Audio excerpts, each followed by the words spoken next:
നിറവൊടു പരിപാലിച്ചു കാരുണ്യപൂർവം സത്യസാരാമൃതത്താരകത്തളിരളിൽ നിന്നു നിർമുക്തമാക്കി നിത്യം നേരാക്കി മേന്മല വികല നിലയിൽ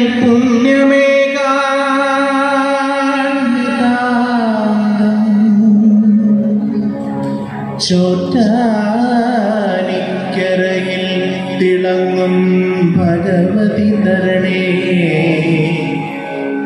ശാന്തി സൗഭാഗ്യ സൗഖ്യം. അമ്മേ നാരായണ ദേവി നാരായണ ലക്ഷ്മി നാരായണ ഭദ്രേ നാരായണ ഭദ്രേ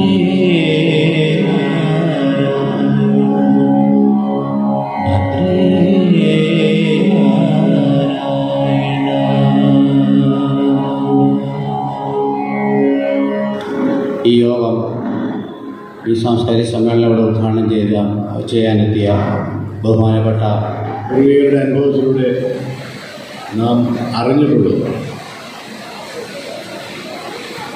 അപ്പോൾ ഈ കഷ്ടപ്പാടുകളുടെ ദിനത്തിൽ അതിനെങ്ങനെ തരണം ചെയ്ത്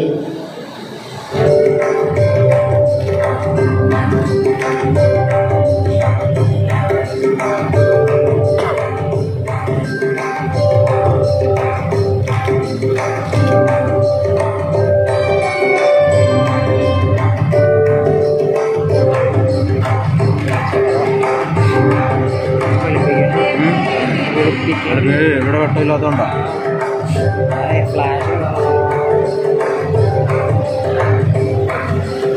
ഭാഗവതത്തിൻ്റെ പൊരുളെന്ന് പറയുന്നത് ഞാൻ എൻ്റെ എക്സ്പീരിയൻസിൽ നിന്നും ഞാൻ പഠിച്ച വളരെ ചുരുക്കം ആ ഒരു ഏരിയയിൽ നിന്നുകൊണ്ടാണ് സംസാരിക്കുന്നത്. അപ്പോൾ ആചാര്യൻ എന്നെ തിരുത്താം, കാരണം ഈ ഒരു ഏരിയയിൽ ഞാൻ അദ്ദേഹത്തിൻ്റെ ശിഷ്യനായിട്ട് തന്നെ കണക്കാക്കിയിരുന്നു. ഭാഗവതത്തിൻ്റെ പൊരുളെന്ന് നമ്മൾ എപ്പോഴും സംസാരിക്കുമ്പോൾ അത് ഭക്തിയാണ്, ശ്രീകൃഷ്ണനോടുള്ള ഭക്തി. പക്ഷെ നമ്മൾ അങ്ങനെ സംസാരിക്കുമ്പോൾ എന്താണ് ഭക്തി എന്ന് നമ്മൾ പലപ്പോഴും ചിന്തിക്കാറില്ല. നമ്മൾ ശ്രീകൃഷ്ണനോടുള്ള നമ്മുടെ ഭക്തി എന്ന് പറയുമ്പോൾ ഭഗവാൻ ആരാണ് എന്ന് ചിന്തിച്ചു കഴിഞ്ഞാൽ അതിൻ്റെ ആ പൊരുൾ മനസ്സിലാവും. ഭഗവാൻ എന്ന് പറയുന്നത് നന്മയാണ്. ഭഗവാൻ എന്ന് പറയുന്നത് നമ്മൾ എന്താണോ നല്ലത് എന്ന് നമ്മൾ ചിന്തിക്കുന്നതെല്ലാം തന്നെ ഭഗവാനാണ്, ഇല്ലേ? അതാണ് ഭഗവാൻ. നന്മയുടെ ഏറ്റവും ഉന്നതമായ ഒരു കോൺസെപ്റ്റാണ് നമ്മൾ എപ്പോഴും ഈശ്വരൻ എന്നോ നന്മയെന്നോ പറയുന്നത്. അപ്പം നമ്മൾ അങ്ങനെ ഭഗവാൻ ശ്രീകൃഷ്ണയോ അല്ലെങ്കിൽ നമ്മൾ വിചാരിക്കുന്ന ഏത് ഭഗവാനോ ഭഗവതിയോ നമ്മുടെ മനസ്സിലുള്ള ആ ഒരു സങ്കല്പത്തിൽ നമ്മളത് നന്മയാണെന്ന് മനസ്സിലാക്കി കഴിയുമ്പോൾ നമുക്ക് എത്തിപ്പെടാൻ ചിലപ്പോൾ സാധ്യതയില്ലാത്ത ഒരു നന്മയുടെ ഒരു ലെവലാണ്. അതിൻ്റെ ഭക്തി എന്ന് പറയുമ്പോൾ നമ്മൾ അതിലേക്ക് ഏറ്റവും കൂടുതൽ നമ്മൾ നന്മയ്ക്ക് വേണ്ടി നമ്മൾ ചിന്തിക്കുകയും എന്ന് പറയുമ്പോൾ നമ്മൾ നമുക്ക് വേണ്ടി അല്ലാതെ ജീവിക്കുന്ന ഒരു സാഹചര്യം വരും. നമ്മൾ നമുക്ക് വേണ്ടി മാത്രം ജീവിക്കുക എന്ന് പറയുമ്പോൾ അത് ഭക്തിയല്ല, അത് നമ്മളോടുള്ള ഒരു അന്ധമായ പ്രേമം മാത്രമാണ്. പക്ഷേ നമ്മൾ നന്മയാണ് ഭഗവാനെന്നും നമ്മൾ അമ്പലത്തിൽ വരുന്നത് ഈ നന്മയുടെ ഒരു എക്സ്പീരിയൻസിന് വേണ്ടിയാണ് നമുക്കത് മനസ്സിലാവുമ്പോഴാണ് സത്യം പറഞ്ഞു കഴിഞ്ഞാൽ എന്താണ് ഭക്തി എന്ന് നമുക്ക് മനസ്സിലാവും. ഇപ്പം നേരത്തെ ബിജു പറഞ്ഞതുപോലെ ഞാൻ ഇത് എപ്പോഴും പറയുന്ന ഒരു കാര്യമാണ്. ഇത് ആദ്യത്തെ സപ്താഹമല്ല, ഞാനൊരു 10 കുറയാതെ സപ്താഹങ്ങൾ ഇനോഗ്രേറ്റ് ചെയ്ത ആളാണ്. യാതൊരു അറിവുമില്ല എന്ന് എനിക്ക് അറിഞ്ഞുകൊണ്ട് തന്നെ ഞാൻ പലപ്പോഴും പോയി ഇത് പറഞ്ഞു കേട്ടിട്ടുണ്ട്. മരണം കഴിഞ്ഞിട്ടാണ് മോക്ഷമായിട്ട് നമ്മൾ കണക്കാക്കുക പലപ്പോഴും. അത് ശരിയല്ല. കാരണം മോക്ഷം കിട്ടേണ്ടത് ജീവിച്ചിരിക്കുമ്പോൾ തന്നെയാണ്. നമുക്ക് നമ്മുടെ മനസ്സിലുള്ള വിദ്വേഷങ്ങളും നമ്മുടെ മനസ്സിലുള്ള എല്ലാ തെറ്റായ ആ പ്രവണതകളും മാറ്റി നിർത്തിക്കൊണ്ട് നമുക്കൊരു നല്ല ജീവിതം എന്ന് പറയുമ്പോൾ നമുക്ക് വേണ്ടി മാത്രം ജീവിക്കുന്ന ജീവിതമല്ല ഇത്. എനിക്ക് വേണ്ടി മാത്രം ജീവിക്കുകയാണെങ്കിൽ അത് ജീവിതമല്ല. അപ്പോൾ ശരിക്കു പറഞ്ഞാൽ ഭാഗവതം എന്ന് പറഞ്ഞാൽ അതൊരു അതിശയമാണ്. കാരണം വിശ്വസിക്കാൻ പറ്റാത്ത രീതിയിലുള്ള ഒരു ഇൻഫർമേഷൻ്റെ ഒരു ട്രോവ് എന്ന് പറയില്ലേ, അതിൻ്റെ ഒരു എൻസൈക്ലോപീഡിയ പോലെയാണ് ഭാഗവതം. ഒന്ന് ആലോചിച്ച് നോക്കൂ, നമ്മൾ ആസ്ട്രോണമി, ആകാശങ്ങളും യൂണിവേഴ്സിനെയും പറ്റി തൊട്ട് ഡാൻസ്, മ്യൂസിക്, യോഗ വരെയുള്ള എല്ലാ കാര്യങ്ങളും നമ്മൾ ഭാഗവതത്തിൽ, ഒരു മനുഷ്യന് ജീവിക്കേണ്ട എല്ലാ കാര്യങ്ങളും ഭാഗവതത്തിൽ ഉള്ളതാണ് ഏറ്റവും അതിശയം. അപ്പോൾ ഇത് നമ്മൾ പകർന്നു കൊടുക്കേണ്ടത്, നമ്മൾ പേരൻസ് എന്ന് പറഞ്ഞ അച്ഛനമ്മമാരത് കേൾക്കുക. അതിൻ്റെ പറ്റുന്ന അത്രയും നമ്മളാണല്ലോ നമ്മുടെ കുട്ടികളുടെ ആദ്യത്തെ ഗുരു. മാതാപിതാ ഗുരു ദൈവം എന്നല്ലേ. അപ്പോൾ നമ്മുടെ കുട്ടികളുടെ ആദ്യത്തെ ഗുരു എന്നുള്ള നിലയ്ക്ക് നമുക്ക് അവർക്ക് പറഞ്ഞു കൊടുക്കാനും നമുക്ക് അവർക്ക് കാണിച്ചു കൊടുക്കുവാനും സാധിക്കണമെങ്കിൽ നമ്മളൊരു എക്സാമ്പിൾ ആയിരിക്കണം. നമുക്ക് അവരെ ലീഡ് ചെയ്യാൻ സാധിക്കണം. അപ്പോൾ നമ്മളിപ്പോൾ പലപ്പോഴും പല സ്ഥലങ്ങളിൽ ചെല്ലുമ്പോഴും നമ്മൾ കേൾക്കുന്ന ഒരു കാര്യമാണ്, എൻ്റെ അടുത്ത് സ്ഥിരമായിട്ട് ചോദിക്കുന്ന ഒരു കാര്യമാണ്, ഇപ്പോഴത്തെ കുട്ടികൾക്കൊക്കെ വഴി തെറ്റുന്നു, അവർ ഡ്രഗ്സിലേക്ക് പോകുന്നു, അവരത് ചെയ്യുന്നു, ഇത് ചെയ്യുന്നു. ഞാൻ എന്നും പറയുന്ന ഒരു കാര്യമുണ്ട്, അങ്ങനെ നിങ്ങൾ സംസാരിക്കുന്നുണ്ടെങ്കിൽ അതിന് കാരണക്കാരൻ നമ്മളാണ് ശരിക്കും തെറ്റ് ചെയ്തിരിക്കുന്നത്. We have failed. നമ്മളാണ് തോറ്റുപോയിരിക്കുന്നത്. കാരണം നമുക്ക് അവർക്ക് നല്ല വഴി പറഞ്ഞു കൊടുക്കാൻ സാധിച്ചിട്ടില്ല. നല്ലത്, നമ്മൾ എന്താണോ ലോകത്തിലെ എല്ലാ നന്മ എന്ന് പറയുന്നത് അത് തന്നെയാണ് നമ്മളെ വിചാരിക്കുന്ന എല്ലാ ഭഗവാൻ. നമ്മളിവിടെ തൊഴാൻ വരുമ്പോഴും അകത്തിരിക്കുന്ന ഒരു ശക്തി എന്ന് പറയുന്നത് നമുക്ക് എത്തിപ്പെടാൻ സാധ്യമല്ലാത്ത ഒരു നന്മയുടെ ഒരു പ്രതീകമാണ്. നമ്മൾ അതിലേക്ക് എത്രത്തോളം എത്താൻ സാധിക്കുമോ അതാണ് ഭക്തി എന്ന് പറയുന്നത്. ഭാഗവതത്തിൻ്റെ പൊരുളെന്ന് പറയുന്നത് തന്നെ ഭക്തിയാണ്. ആ ഭക്തിയുടെ ഒരു കോൺസെപ്റ്റ് തന്നെയാണ് നമ്മൾ ഇവിടെ ഇരിക്കുന്ന ഓരോരുത്തരും മനസ്സിൽ കൂടെ ഉള്ളത്.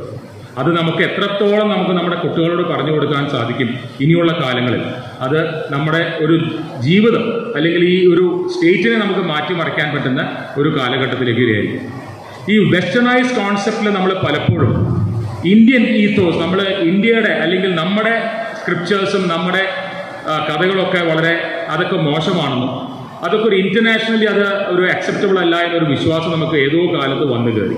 അത് ശരിയല്ല. കാരണം വെസ്റ്റേൺ വേൾഡ് അപ്പോൾ ഇതിലേക്ക് തിരിഞ്ഞു വരികയാണ്. നമ്മൾ എന്താണോ എത്രയോ സെഞ്ചുറീസ് മുമ്പ് പറഞ്ഞത് അതിലേക്കാണ് ഇപ്പോൾ വെസ്റ്റേൺ വേൾഡ് വരുന്നത്. നിങ്ങളൊന്ന് ആലോചിച്ച് നോക്കൂ.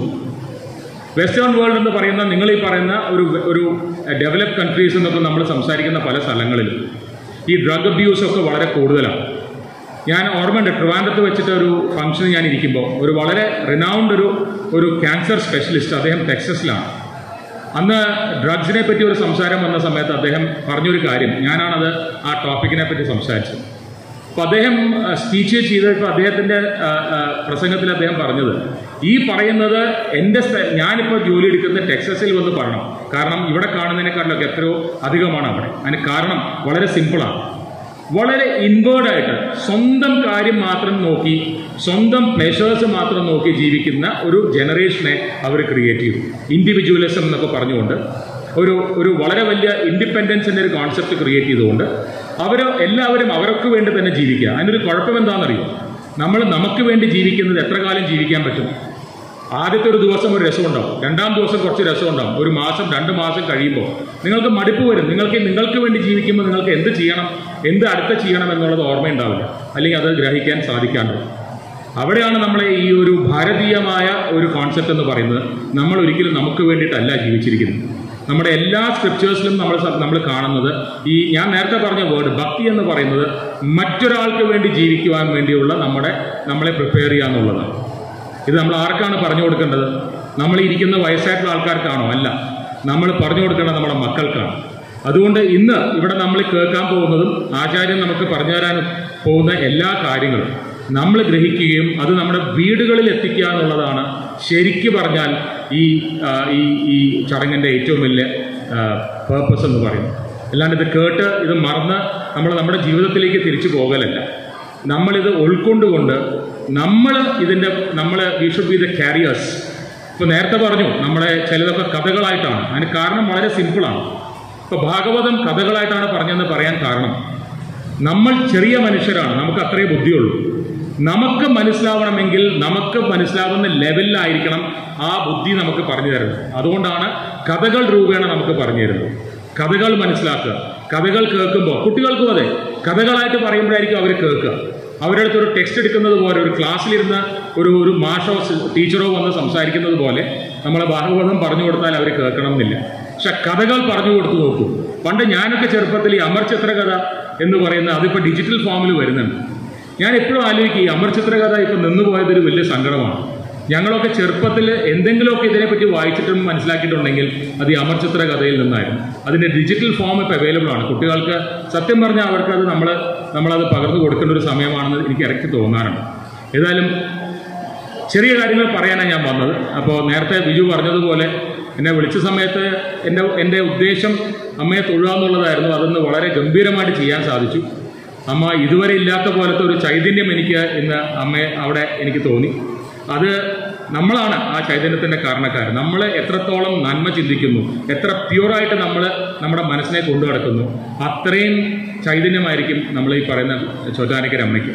അപ്പം അത് എന്നും മനസ്സിലാക്കിക്കൊണ്ട് നമ്മൾ ചിന്തിക്കുകയും ജീവിക്കുകയും ചെയ്യുവാണെങ്കിൽ അതിൽ യാതൊരു സംശയവുമില്ല, അതാണ് ശരിക്കുള്ള ഭാഗവതം. ചെറിയ കാര്യങ്ങളാണ് പറഞ്ഞത്. ഞാൻ ആചാര്യൻ്റെ മുമ്പിൽ ഇനി പറഞ്ഞ് ഞാൻ മുഷിപ്പിക്കുന്നില്ല. വളരെ നന്ദി. ആൻഡ് ഈ യജ്ഞം 50-ാം കൊല്ലമാണെന്നാണ് പറയുന്നത്. 50 കൊല്ലം, അതായത് ഞാനിപ്പോൾ 56 വയസ്സേ ആയിട്ടുള്ളൂ. അപ്പോൾ എൻ്റെ അത്രയും തന്നെ കാലഘട്ടം ഇവിടെ ചോറ്റാനിക്കര ദേവീക്ഷേത്രത്തിൽ ശ്രീമദ് ഭാഗവത സപ്താഹം നടത്തിയെന്ന് പറയുന്നത് ഒരു അനുഗ്രഹവുമാണ്, അതൊരു വലിയ അതിശയവുമാണ്. ആചാര്യനോട് ഞാൻ എല്ലാ നന്ദിയും രേഖപ്പെടുത്തിക്കൊണ്ട് നന്ദി, നമസ്കാരം.